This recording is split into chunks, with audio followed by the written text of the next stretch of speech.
These masters don't even realize they're alive. The toys are born into a system where the very fact that they are alive is kept in the closet. Whatever that child wants, that toy must oblige. Is it even possible to kill a toy? There is one other way this whole toy story could play out. A human versus toy total war.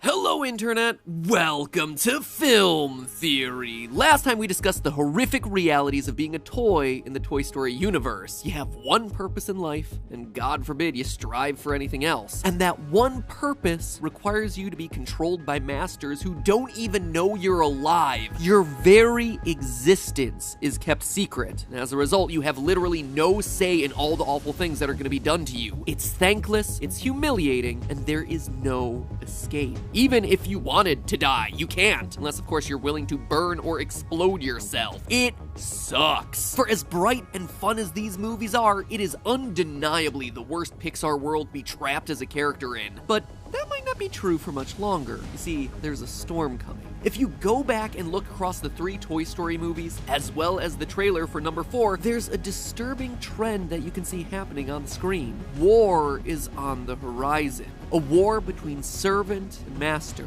toy and human. The toys are getting closer and closer to fighting back in a big way. When they do, let's just say it's not gonna look too good for us humans. Don't believe me? Well, leave your childhoods at the door because you're about to get drafted into the great Toy Story war. Remember back in the first movie when a toy getting knocked out of the bedroom window was the single worst thing that could possibly happen to a toy?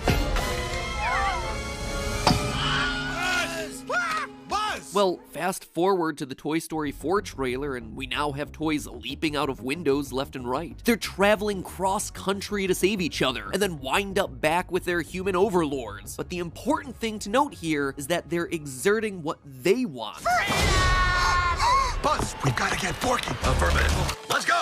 In the original Toy Story, our favorite characters were helpless. They were indoctrinated into this belief that they had no control over their own destinies, that they were helpless in the face of disasters. They couldn't cross out of Andy's room without his permission. But Buzz's disappearance in the first movie and the subsequent rescue mission gave them a taste of freedom. They saw outside of their bubble. They got a taste of the outside world, and it showed them that they had more control and power than they could have ever known. So much so that they could fight back against the very humans they were built to entertain. So play nice.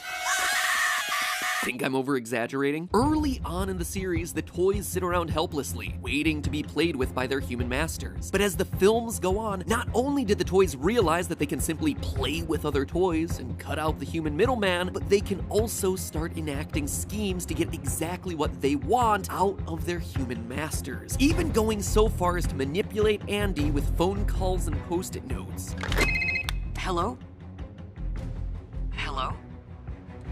Anyone there? I mean, that is next level manipulation. Seriously, just stop and look at where the toys are now. Long gone are the days when it literally took an army to spy on Andy. Oh, what do we have here? Oh! Wait!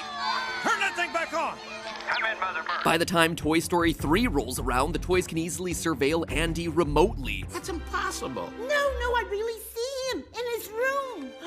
My other eye, the one I left behind. As we see the Potato Heads learning to use their unique powers as toys to good use. Good strategic use. And the Mr. and Mrs. here aren't the only ones doing this. In the first movie, the closest to flight Buzz ever got was accidentally falling with style. Now in the Toy Story 4 trailer, we see him able to launch himself and glide at will. And what's more, not only are they mastering their own abilities, they're also mastering human technology.